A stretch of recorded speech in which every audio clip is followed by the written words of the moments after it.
pergunta que você fez, cara, ela não é simples de responder. A galera tem que entender essa diferença. O esporte acíclico, ele existe, a planificação faz diferença, né? Que ele falhou no treinamento e não preparou o cara para aquela situação. Para que no dia o cara esteja mais preparado possível para fazer aquela técnica. A ciência e a matemática sendo trazida para os vamos ter mais chances. E é isso que a galera da MMA ainda não está entendendo.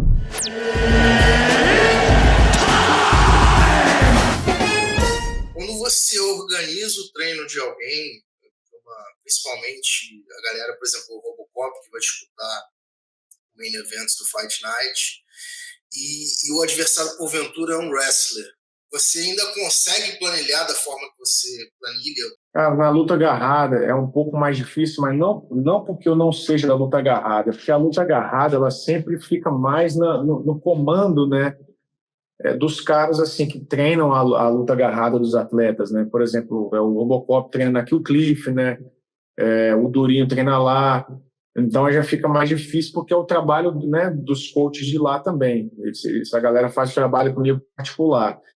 Mas essa pergunta que você fez, cara, ela não é simples de responder, porque imagino. Existem muitas variáveis, é o que eu falo, cara.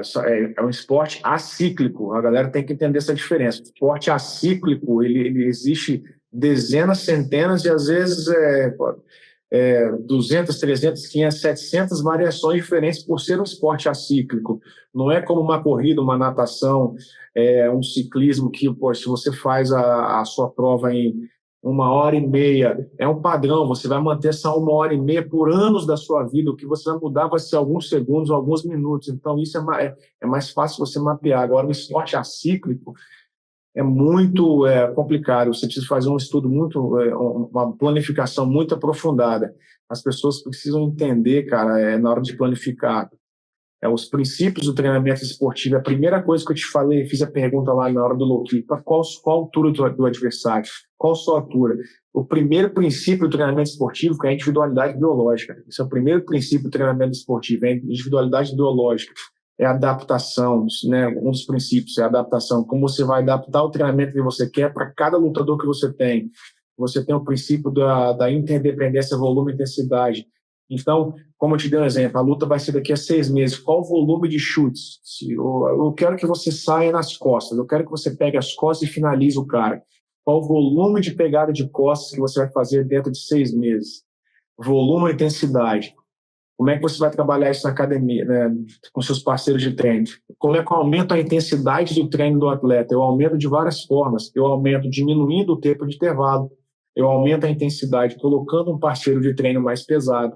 Eu aumento a intensidade colocando um parceiro de treino mais graduado. Então, assim, a sua pergunta, ela abre um leque para mundo. Existe, você já trabalhou com algum profissional da luta agarrada, seja do wrestling, do jiu-jitsu, ou que você não tenha trabalhado, mas ouviu falar que segue essa linha dos números? Não, da área de educação, física, não, até hoje não. Nem da área em pé. Assim, conheço pessoas, né, fazendo educação física, etc., mas voltando a falar da parte agarrada, formado em educação física, trabalhando direto assim, com atletas, não estou lembrado. Então, se eu me esqueci de alguém, me desculpe, mas não estou lembrado. Porque a planificação faz diferença, né? A planificação faz diferença, obviamente. Faço uma ideia. O único que me veio à mente foi o John Danaher. Mas eu não conheço, né, ele, assim. O treinador do Gordon Ryan. Mas eu ouvi, porque de ter um método um pouco parecido com o seu. Tipo assim, o que o cara vai fazer daqui a 3 semanas, ele já tem lá, o cara cobra, tipo assim, meu irmão, você vai lutar com quem? Eu quero a altura do cara, eu quero a medida meu irmão, de braço do cara. Então ele analisa as coisas de forma nas minúcias mesmo. O Robocop, por exemplo, né? Desde que eu comecei a treinar ele, antes de entrar no UFC, na primeira luta dele no LFA, no meu celular tem tudo que ele fez até a última luta agora que eu vim para o Brasil. Tem tudo que ele fez, a planificação dele toda. Então, por exemplo, até para que o treinador tenha material para saber, poxa, não teve resultado, pô, talvez o que eu errei, o que eu poderia ter feito, deixa eu olhar aqui. E vamos supor, o cara foi finalizar, tomou pegada de costas e foi finalizar no Mata-Leão. O cara vai ver na planilha, pô, não treinamos durante 3, 4 meses, nenhuma pegada de costas aqui. Então foi uma falha da equipe, foi uma falha do treinador.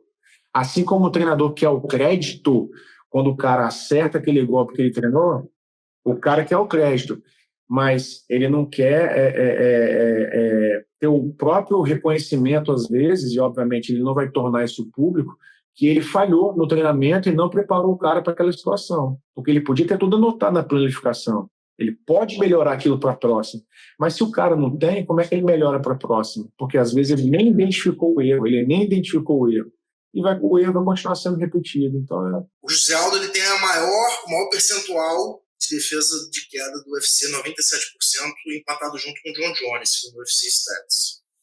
E o interessante dele, e eu tive o mesmo treinador de wrestling que o José Aldo teve, que foi o Daniel Pirata. Ele focava muito em defesa de single leg, de double leg e de cinturado. E também, principalmente, a parte de defesa de queda na grade. Quando o Aldo lutou com o Peter Yan entrou com uma queda de judô. E o Aldo caiu muito fácil. Por quê? Porque o Aldo estava tão acostumado naquele padrão. E o Chael Sonnen falou que 77, 75% das quedas do MMA são essas três. E você fica aprendendo um monte de coisa, o treino, que em termos práticos, na luta, a chance dele usar é pequena. E o José Aldo tem uma defesa de queda maior do que medalhistas olímpicos de wrestling. Esses números eles podem nortear e fazer com que os atletas tenham melhor uso do tempo. Exatamente. Mas aí que está, né, o meu questionamento. Vou chutar aqui, tá? E não estou dizendo que é fácil também.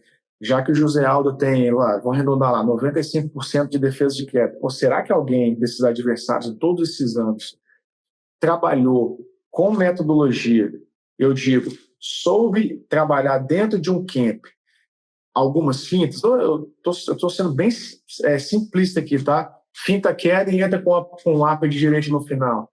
Finta queda e entra com uma joelhada voadora. Finta queda e joga um cruzado. Eu não lembro, né? Eu estou só mandando um questionamento assim. Já que a gente tem um dado de 95%, o cara é o maior, o cara que mais defende queda, e as pessoas ainda querem insistir em botar ele para baixo, por que não descobrir, vamos fazer essa estratégia aqui, vamos fingir que vai botar ele para baixo e dar uma joelhada, vamos fingir que vai botar para baixo e fazer um upper. Não estou dizendo que é fácil. Mas aí, desde o momento que você decidiu, o que as pessoas não sabem fazer é colocar isso dentro do treinamento. Sim. Como desmembrar para que no dia o cara esteja mais preparado possível para fazer aquela técnica. Até porque o mesmo método de treino do Aldo era o método do Barão, depois o DJ acabou lutando com o Renan Barão e ele fez exatamente isso. Ele fintou que ia entrar no double leg, entrou com upper e o Renan Barão foi nocauteado a partir daí. Já nem lembrava disso, mas isso é a ciência e a matemática sendo trazida para o esporte, cara. Eu tenho muito... porque assim, eu não posso expor, né? Se eu mostrar, se eu falar a público, eu vou expor pessoas. Mas o que eu tenho ao longo de 16, quase 20 anos, né? Eu tenho a planificação aqui do cara, eu tenho o scout aqui do cara. E aqui está escrito assim, ó, um exemplo, o maior ponto forte do cara é a direita por cima do jab, um exemplo. Aí o cara vai lá e perde exatamente, e estava aqui, estava escrito. Certo. Mas aí não é papel meu fazer planificação, dos meus eu faço. Mas é porque eu faço para pessoas que só me pagam para fazer o scout. Só que se eu vier a público, né, mostrar algumas das situações, eu vou acabar expondo a pessoa. Mas assim, eu tenho muitas situações de pessoas que foram nocauteadas, e aí eu mostro para alguns amigos meus, obviamente em off, e às vezes eu até mostro para pessoas que nem são envolvidas com a luta. Eu chego assim, tá vendo, o cara foi nocauteado lá, tá vendo assim, isso desde 2007 mais ou menos eu faço, 2008. Quando eu mostro lá, aí eu chego e mostro pro cara que tá vendo aqui, ó, tava escrito aqui. E também, quando o cara ganha, né, e eu participo ali da vitória, de certa forma, e o cara segue exatamente aquilo que está planilhado. Então, é matemática, eu vou ter mais chance, os treinadores terão mais chance. Eu não estou dizendo que... Isso é uma receita infalível para ganhar. Não estou dizendo isso. Eu entendi. Sim. Aumenta as chances. Eu tenho mais chances. O cara, quando vai para a guerra, você vai para o campo de batalha, guerra mesmo, tô falando de guerra, Ucrânia, Rússia, você não tem você teoricamente não vai ter um mapa, os snipers vão ficar ali, aqui vai ter tanque de guerra, aqui vai ter campo minado. Se você sabe de onde vai vir as principais formas as ofensivas do seu adversário, você se prepara melhor e você tem melhor chance de desviar ou de contra-golpear. Então, eu vou ter mais chance. Eu não estou dizendo que você vai vencer a guerra, que você vai chegar do outro lado vivo. Não estou dizendo isso. Vamos ter mais chances. E é isso que a galera da MMA ainda não está entendendo.